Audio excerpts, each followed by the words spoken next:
Hey guys, what's up? Double Deuce back, radio out of control. I promised a video on how to build a frame.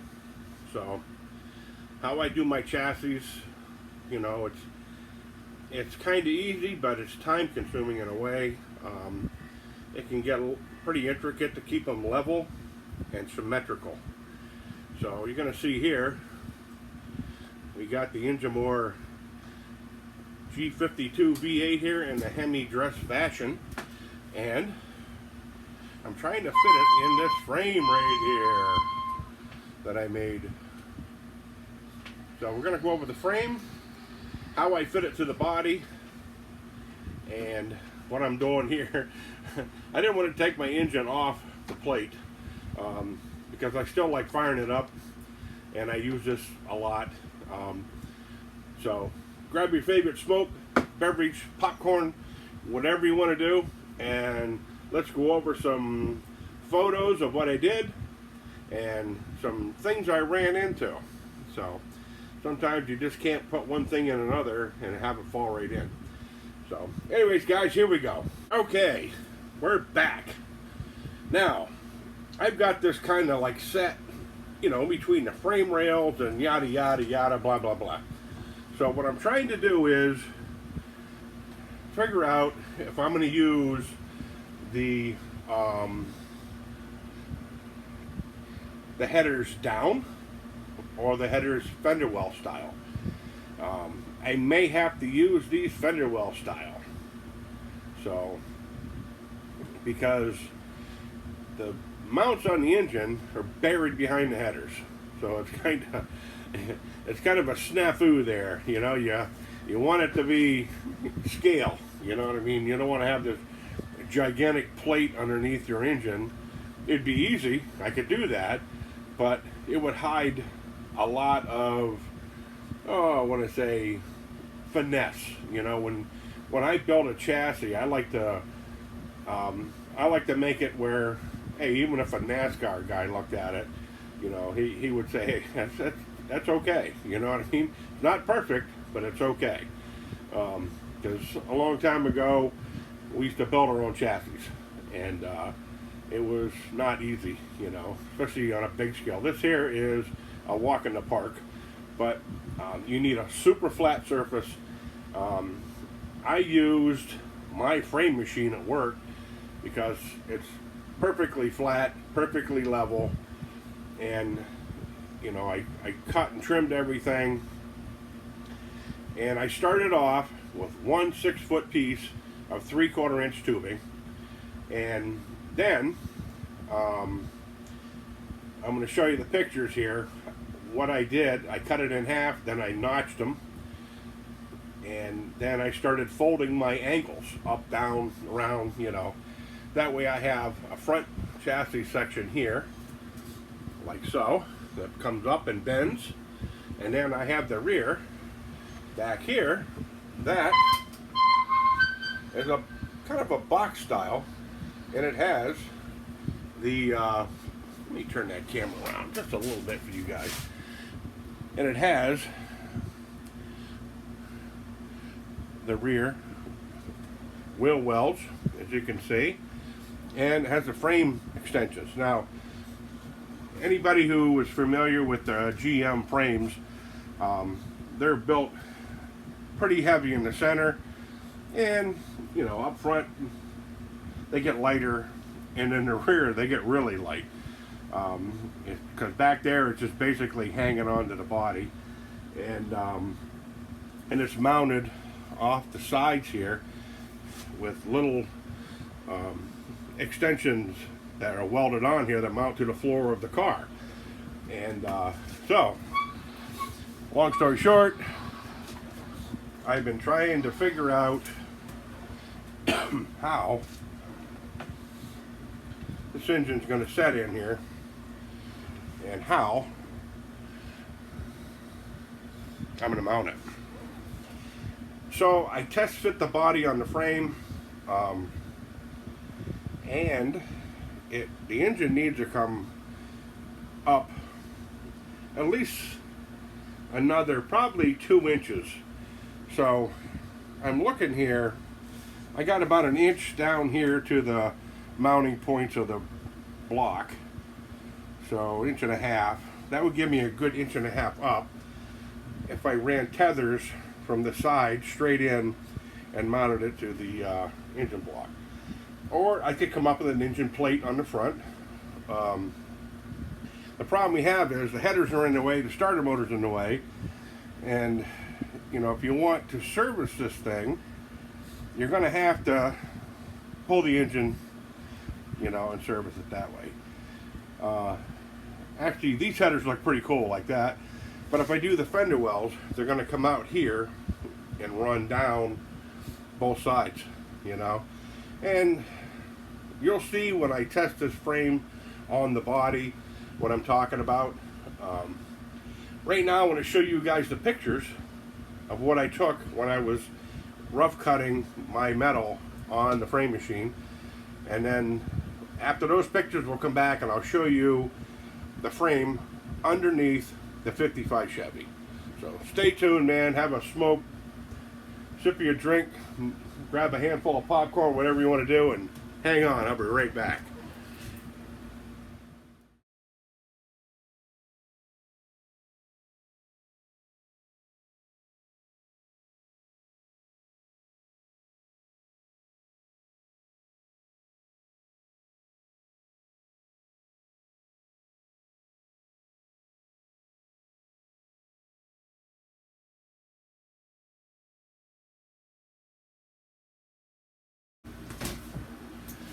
Okay, we're back now. Now, the chassis is underneath the body right now. Now, you're going to see, I use the seat of the pants method, because sometimes when you buy a body, nothing is symmetrical, nothing. And especially from one side to the other. So I chose the driver's side as my build side. All right, now you're going to see here, I took 2-inch tape, and I made a run right straight down to the bottom here. Then I met it in the middle and brought it up here. So I got 4 inches, and then I ran a piece down the center. So if I needed to take this off, I could peel it. Now, here's what I come up with. First thing I did was come up with my angles of what I wanted to fit the body itself. You're going to see there's angles here and measurements. So, we'll start at the front, okay, because the bumper on this thing here is going to get trimmed back. There's not going to be a front bumper on this. It's just going to have the little gravel pan in there, just like the Blast of Me 55 Chevy. And the frame rails out here are going to get cut back to have this whole thing here, a grill made. This is the ugliest grill I've ever seen in my life. It is just too, if you look at this thing at the right angle, it looks like a 55 Cadillac. It doesn't look like a 55 Chevy. The headlights are too bulky. The grill's too bulky. And so I plan on making a grill out of brake tubing.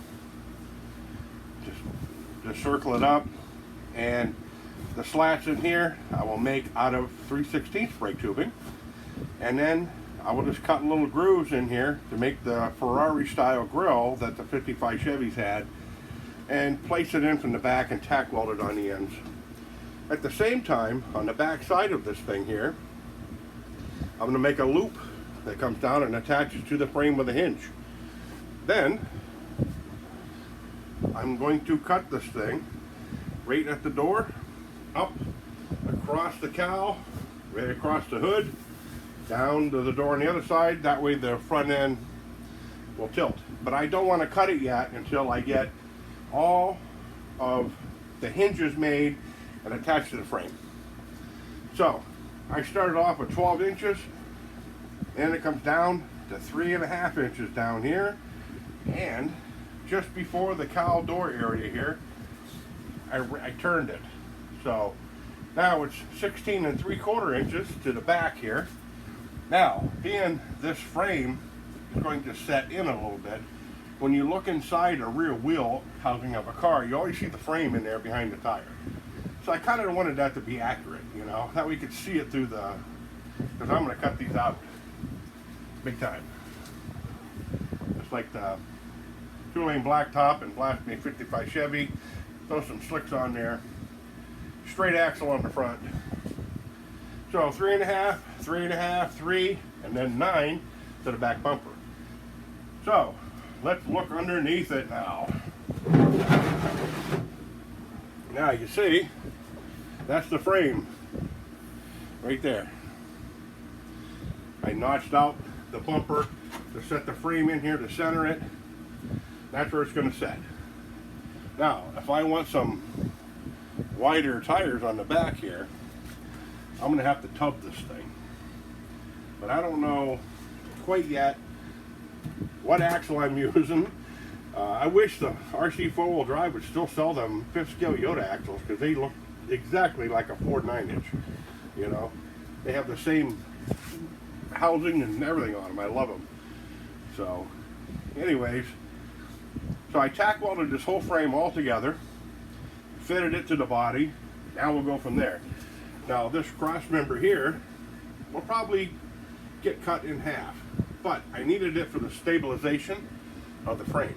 Now back here, I will put another cross member here, and I will probably add another one back here and get rid of this tacked in support on both front and rear. Now the front, I will probably make it tube steel in here. That way I can make some hinges that roll right around it without a problem, and I can mount them to the inside of the support bracket I make in here behind the grill. That gives me plenty of room for radiator, my engine, my transmission, my leaf springs for the front, because it's going to be a gasser.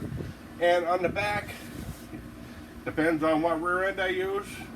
Right now, the only stuff I have is the independent rear suspension stuff from a Rovin buggy. So I don't know about that, but we'll see. I know I've looked for the quick change rear ends. I've looked everywhere for a rear end that's suitable for this, and they're just not out there anymore. And I hate to scab it off my 4-wheel drive frame, because you know, I kind of custom made that one years ago.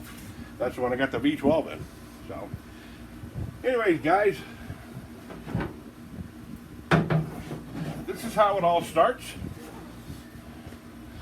And then we get to do the body. We get to look at this thing and say, okay, what can I do here? This don't fit here at all. It's indented, not coming out, so I got to cut the windows out of it. Their car was a post. It wasn't a hardtop. This is a hardtop because it just has 2 glass right there.